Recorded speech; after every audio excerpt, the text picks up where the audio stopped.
Hey there, I'm Seth with According to Seth. It's nice to meet you, Jack. I'm here today with Jack to talk about his new film, Amongst the Trees. How you doing? Good. Thanks so much for having me. Appreciate it. Of course. Um, so I want to say, first of all, I watched the documentary. I thought it was freaking awesome. I love those kinds of things like, Hard Knocks and like Last Chance U. So it was cool to see kind of like a different side of a school that I like didn't even know about. Yeah, that's awesome. That's really Um, cool. how did you like hear about this team? What was like the biggest draw for you that like attracted you to this project? Pretty randomly, I was in the desert on a trip with my now wife, and we were just looking around and found that this place in Joshua Tree just really special and amazing. It felt like you're on the moon a little bit. And so when I was searching one night late, trying to find out if there had been any basketball games out there, I play a lot, and I was like, oh, that'd be a cool thing to shoot. And then I stumbled upon this school and just kind of found out that sport hadn't really been represented out there too much, and kind of that just immediate visual contrast of being out in the desert and then somebody playing sport was kind of the original kickoff, light bulb moment for that. And then it just kind of organically kept rolling from there. I found the school, hit up one of the people there. They were like, wow, somebody noticed.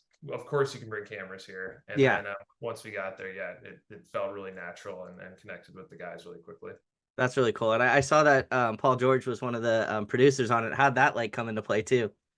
So in my prior life, I was a sports writer. I used to work at Dime Magazine. I worked with Slam Magazine a ton, and so I've gotten to know quite a bit of athletes. And just so one of our partners is RTG Features, headed up by Aaron Phillips, who used to be an editor at Dime Magazine. And so the connections to basketball just ran really deep and naturally. So when we were putting together this project, we were looking at potential partners within the NBA that made sense. Paul George is from nearby Palmdale, California. It's in the Mhm. Mojave Desert itself, just a little, short drive from Joshua Tree. He went to Fresno State. It's not really the biggest basketball powerhouse, so we felt like if anyone knew how to come out of nowhere without a national spotlight, just in the shadow of a city like Los Angeles, it was him. And so he felt like he connected with the story, really immediately. And it's been awesome working with them. That's awesome. Is it like filming something like this? I'm sure is a lot different. So how do you capture like the raw moments? Is there anything you do as like a director to ensure that they kind of like stay, the same people before they're being recorded? Yeah, absolutely. That's a great question. I mean, I think for something like this, it's interesting because there's not like an investigative journalism angle here where we're Yeah. trying to, no gotcha moments in here. So we really want them to trust us. So from day one, with this, I've been an athlete my whole life. We work with a ton of athletes, Trent and I, in our commercial work directing those athletes. So I think we just connected with them really quickly and built trust. I mean, when we arrived, they had to shoot 3 pointers against them immediately just to see that we could like handle ourselves. So Yeah. that was pretty fun icebreaker. But with them, I think we're always just joking around, and they're looking at stuff, and we're assuring them that like this is meant to show your story and your life. And so it actually was like it was pretty easy, honestly, to jump in. And then honestly, what was really cool about CMC versus going to somewhere like Duke or the LA Hmm. Clippers is that no one really told us to get out of the huddle. We just kind of kept Yeah. putting the camera there. At one time, the ref was like, "You guys just mind moving off the court for a minute." So it felt like it's a small school, but the access was amazing. So we were really right in there in the locker room, and honestly, I was pretty impressed like with how emotional they got really quickly. Yeah, and I definitely noticed that with one of the coach's wives. She was always cheering like the best support system. I love that. Tawny's incredible. So Yeah. we didn't even know when we went out there originally. I had written this kind of manifesto opening piece, and Trent and I had this scene in our minds of them walking through the desert in these jerseys. That was really it. And so Yeah. when we went to the first game, we met the guys, and we realized that Walt and BK were related. We still didn't know about Tawny and Yeah. this middle kind of ground that they had. And then the first game, we heard her, and we're like, this woman is incredible. And so we're miking her up obviously for game two. And then we just realized that she kind of she's such a great part of the support system around those kids. And just really embodied like all the passion, and energy around that school and town. So yeah, she's one of a kind. That was amazing. It was really cool you highlighted them because I feel like they had so much passion. It was really cool to see. Yeah, I think it like grounds you in the moment too immediately. There's basketball fans and stuff can get really passionate, but uh she thinks that she's gonna say it. So it was pretty awesome. And then yeah, that moment where she's directly talking to the opposing player on the free throw line, I'm like, you couldn't, script a better moment than that. So That's we awesome. really lucked into some awesome moments. So this kind of brings me to my next question here is like, how do you know, like, how do you decide what people to focus on without like, not giving enough time to some of the other players and people? What, like, how do you kind of go about that? We did a ton of work in just terms of the interviews and stuff that first few days and trying to get together with everybody's story.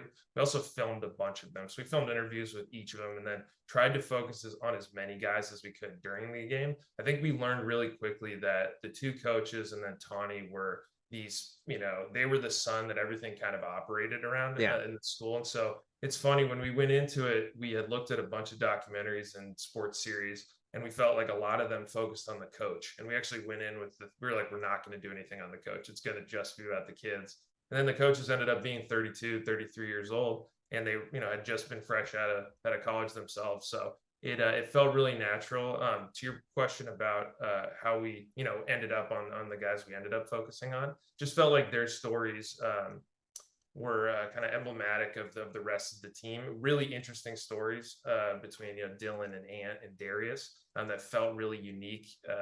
But obviously, we knew we couldn't kind of dive into each kid Yeah. specifically. I know I'm sure it's difficult to kind of go about that, but it was really cool. I thought you did it perfectly. So, Oh, thank you so much. of Appreciate it. course. Um, you know, obviously coming from like commercials, and I watched a few of them. I love the Kawhi Leonard one. Oh, right. Yeah, Nice. Kawhi Leonard's such a character. Yeah, he's amazing. I mean, that whole thing was awesome because it felt like he hadn't been marketed correctly for a while, Yeah, and we just wanted to lean into why his fans loved him, why he's awesome, why he's incredible. So yeah, that was cool. That was cool for Paul George too. I think once he heard that we had done all the Kawhi work, he was like, all right, I'm really in now. yeah. And so obviously doing commercials is a lot different than doing like the full on feature. Like Doc, what was it like? Like, what were some of the challenges you faced switching from something like that to this kind of a medium? I mean, obviously, just the length of it, the being able to tell a story, and utilize like more of the canvas. It's actually interesting. Like we look at it as storytelling. We've done short films, we do commercials. It's all about like figuring out what that story is. But what's interesting about the commercial part is I think it's really like ingrained in us this idea of pace separation. Like we understand how to tell a story in 30 seconds to a minute. To honestly for us, it was like, wow, the canvas is open, and now we can like dip in and out of these different moods. So I actually felt like it helped us a ton in terms of like unique pacing Yeah. on this because for this, we wanted to go in and out of these portrait sets, then walking through the desert, play with different emotions, jump into the game for a little bit, but then jump out. So uh, in some parts, we didn't have any formula in mind. We kind of it felt like an open canvas, but I look at it like what an opportunity to tell a story over a longer period. So I'm hoping to continue to bridge into more features. I guess that kind of brings me to one of my next questions is there a plan to do another film on this school or do like some type of series? Because I definitely want to see more of them. First off, that's amazing. Thank you. Yeah, so when Trent and I were originally putting this together, that was the thought. So honestly, when we went out at the beginning, we went out with the idea to maybe shoot for 10 minutes to put together something that we could sell as a series. We got busy and then the pandemic happened. Hmm. The kids had moved on. Obviously, there's turnover every year. And so we ended up kind of going to the lab and go, okay, maybe this is actually a feature. We went out and shot some more stuff. So in terms of like next steps, those kids have graduated. They've kind of moved on. Tawny and BK and Walt have kind of also done their thing. But no plans of yet. But we that was the original intent. So that's awesome that comes across because I'm with you. It felt like such a unique area, and then the landscape itself is like such a crazy character being in the desert. I would love to Yeah, explore more of that. there's like nothing out there, which is like crazy, and it becomes this like hotbed for basketball, which is pretty cool. Yeah, and it's funny too because all the kids are like, almost all of them are not from California. So, Hmm. they were telling us they thought they were coming to LA.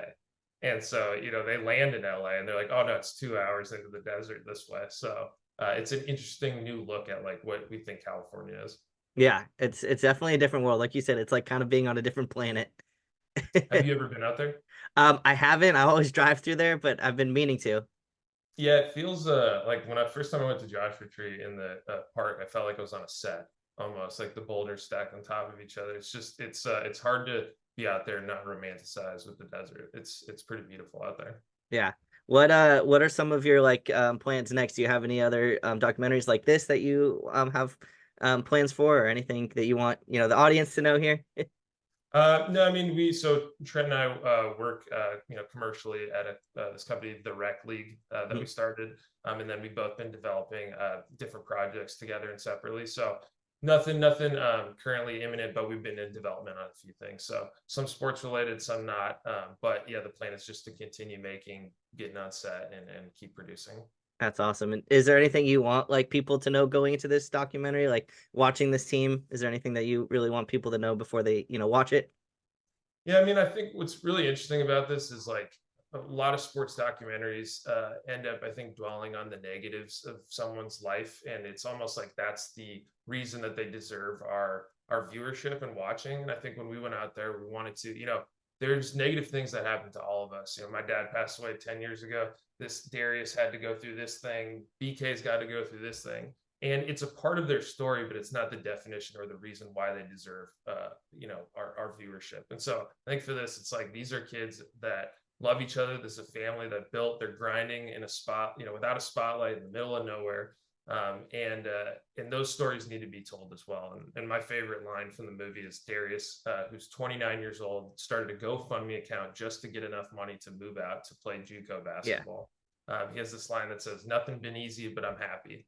And I just like I identify with that so much, and it's such a great line. And I think that if you take anything away from it, they might have lost 2 games, but I think they learned a lot about just being men and growing up and moving to the next step.